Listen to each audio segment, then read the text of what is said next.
From Wish TV and the All Indiana Podcast Network, this is the Business, Equity, and Opportunities Podcast with Scott Sander.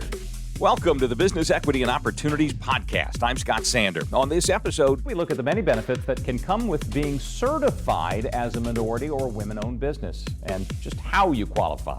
This week in business, we visit the Indiana State Fair and find out how local small businesses are benefiting. And Ashley Scott Martin, a local whiz in marketing, public relations, and personal branding, shares the story of her own personal success. Every business is unique and has a target audience. If you own or manage a business, Circulus Digital Media can help you connect and grow your customer base with turnkey digital solutions that are nimble, offering best-in-class results, service, and support to reach a bigger customer base, allowing you to pinpoint a specific audience down to the smallest details. Get outside the city, the state, span the globe. Put Circulus Digital Media to work for you. Get started now at circulusdigital.com. That's circulusdigital.com. We begin with our first topic, getting started. Each week this segment focuses on the planning and preparation you need to consider from the very beginning to get your business started on a path for success. Today we look at the many benefits that can come with being certified as a minority or women-owned business and just how you qualify. This is Business, Equity, and Opportunities. Getting started.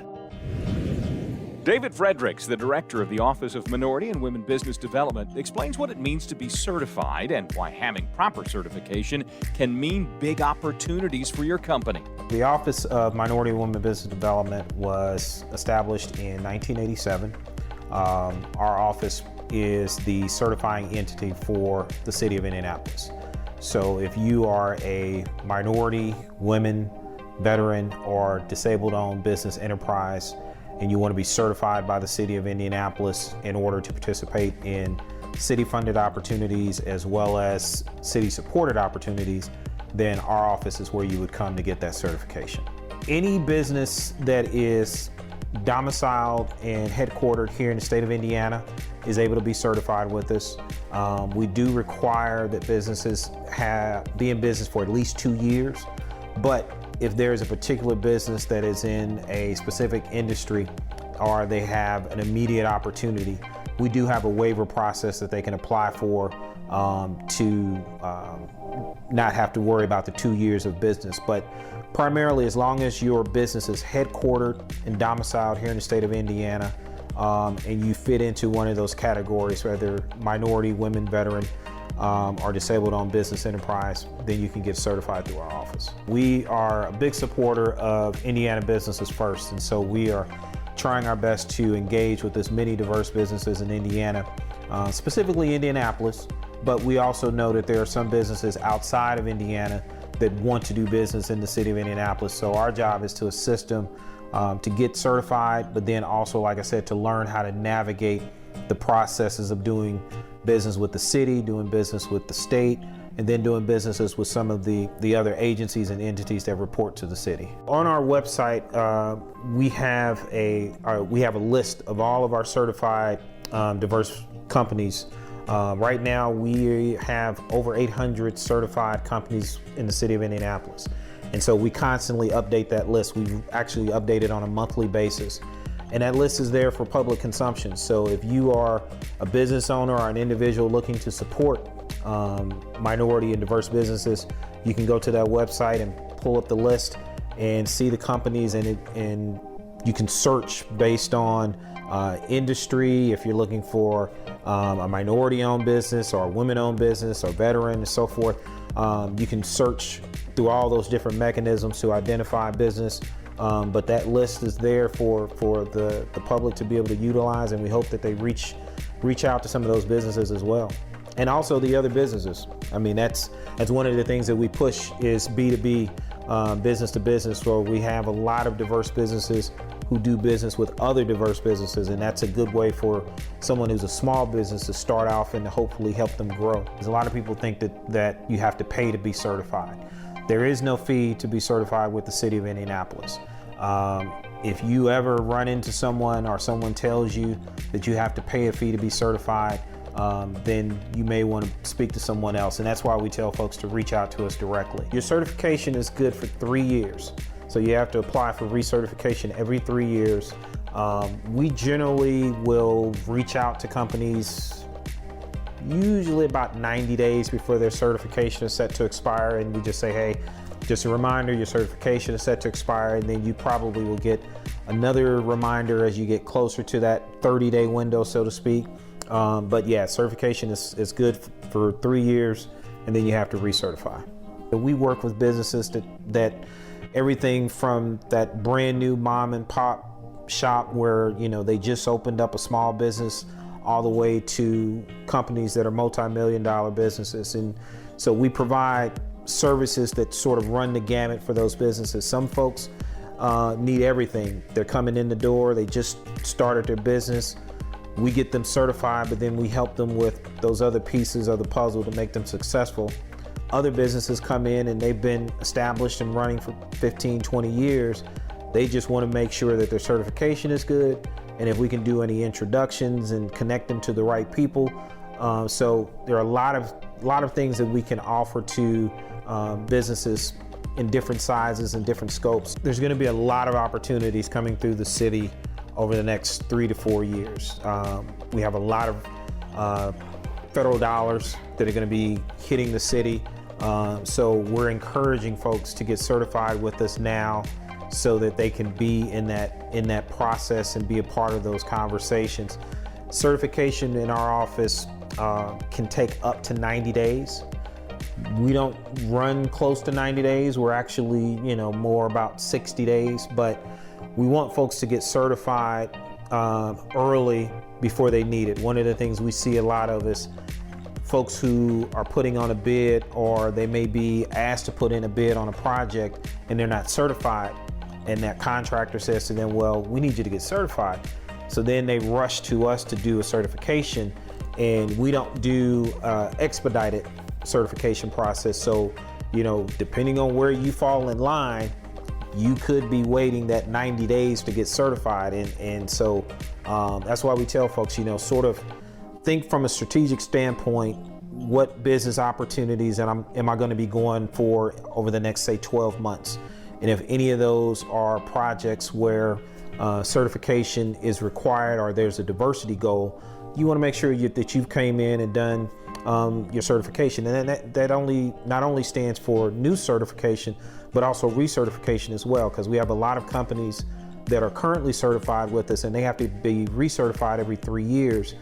They also have to do that in a timely manner as well. Certification for diverse businesses is extremely important. So one of the questions we often get is, why do I need to get certified? Couple of things. One, it serves as evidence to not only the city, but also to the business community as a whole, that you are serious as a business owner. You've been vetted and certified that your business does what it is you say that you do, that you have the capabilities and the resources to be able to complete a job on time. And so certification is keenly important. Here in Indianapolis now, as with any other city in the U.S., has been grappling with diversity and equity.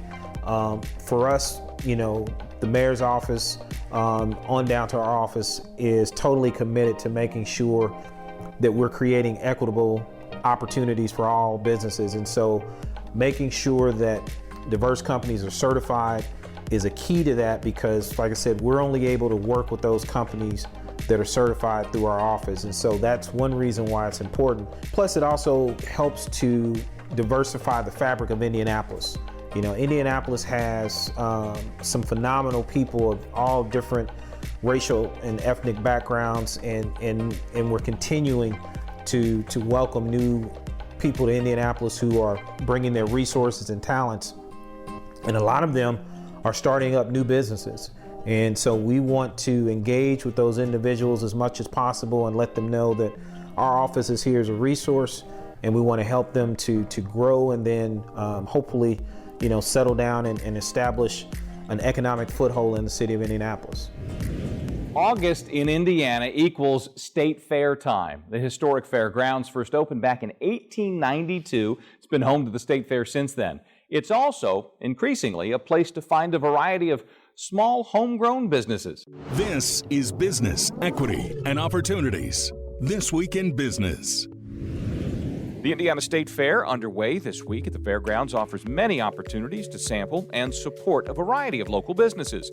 We caught up with Executive Director for the Indiana State Fair Commission, Cindy Hoye, to find out more in This Week in Business. Terrific. I mean, we are under construction with the Indiana Farm Bureau Fall Creek Pavilion.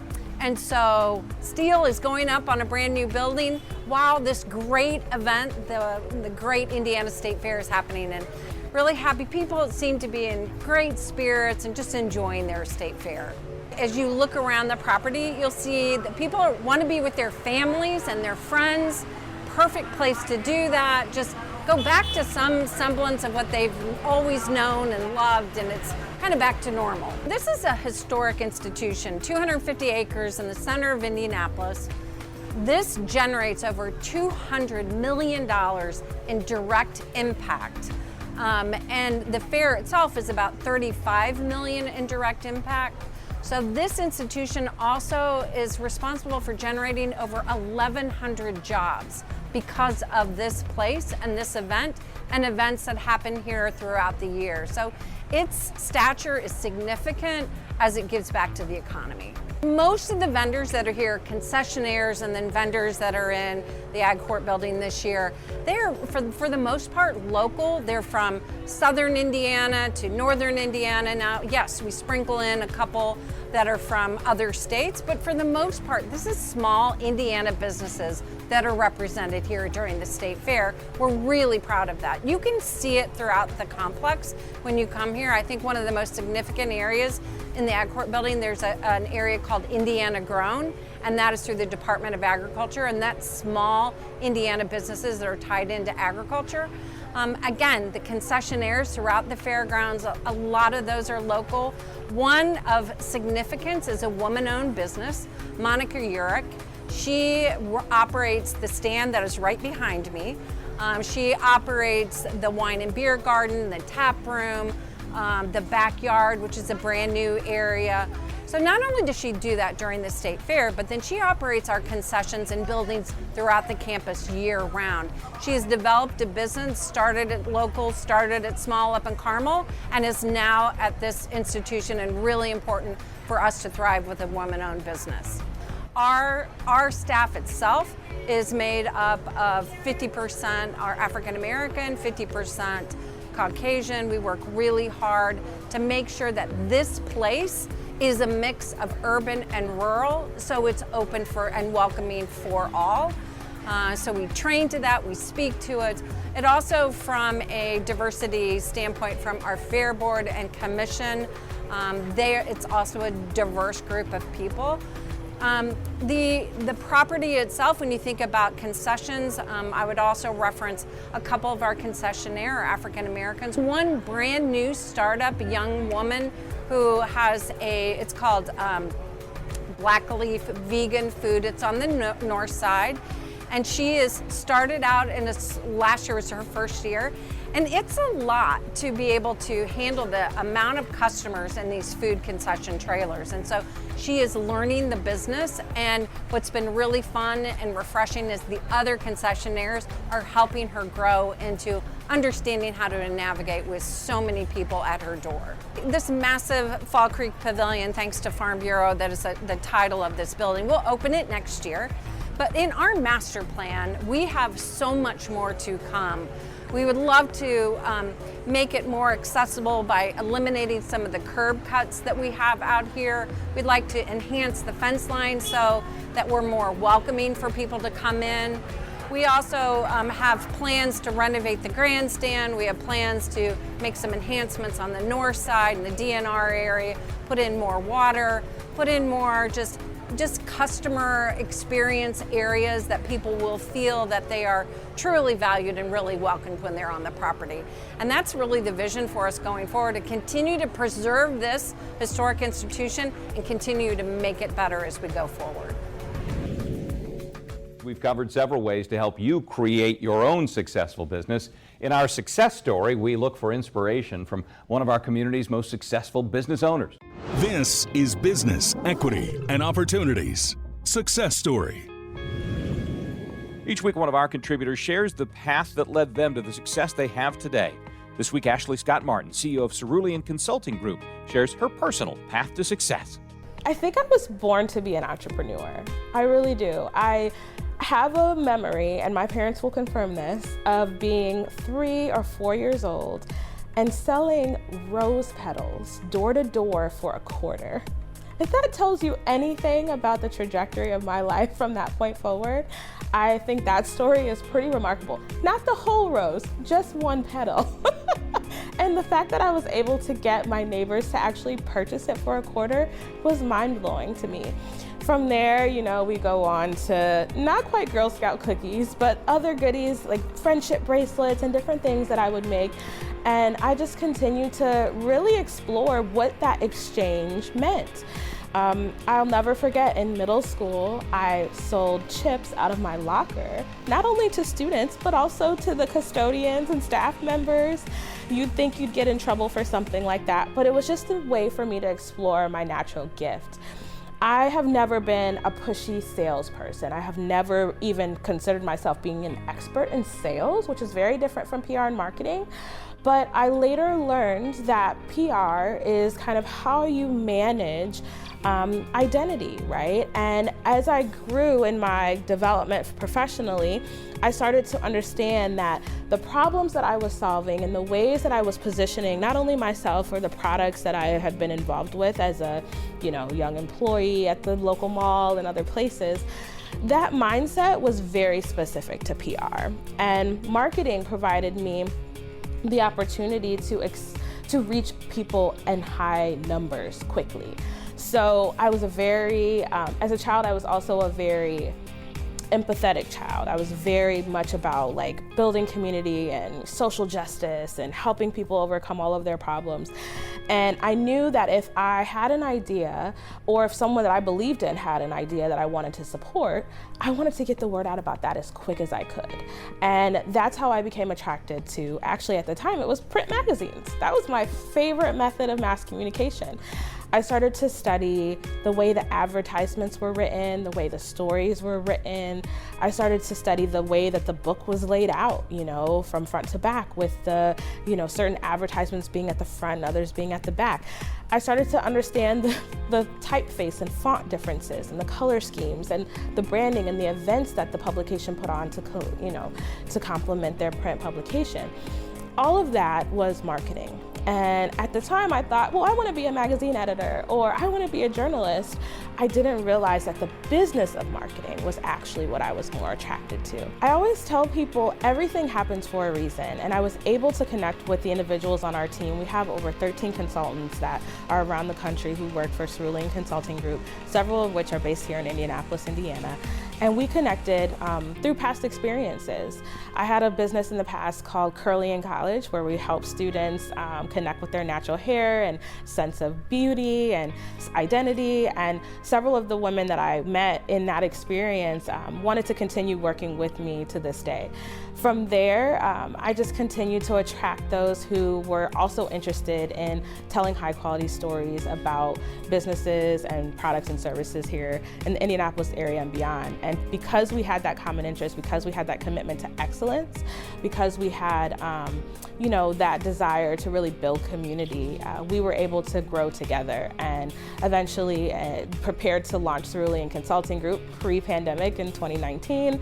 When the world shut down, we just hit the ground running and it was on from there. At Cerulean, we focus strategically on building community. We believe strongly that we're better together, and by helping each other tell their stories and really connect with their audiences, we're able to help them grow. And so I want people to know that marketing is not complicated. A lot of times they overcomplicate things, and it's really simple. It's all about finding your tribe. It's all about finding those who are interested in what you're serving.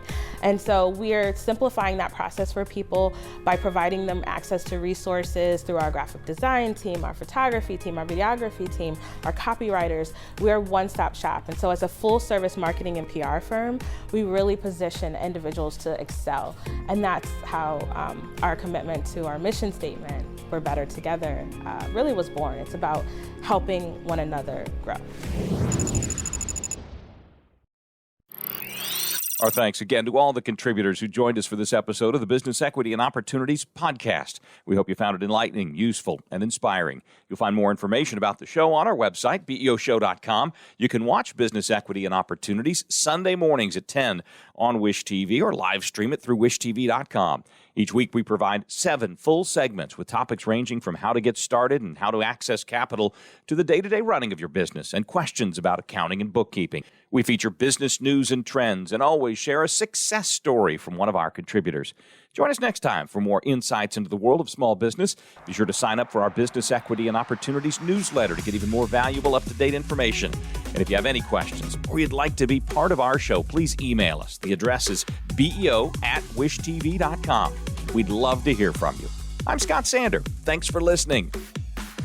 Watch the Business Equity and Opportunities show on Wish TV and access all of our content and share it on demand anytime at BEOshow.com. You can find more podcasts from Wish TV on the All Indiana Podcast Network at allindianapodcastnetwork.com.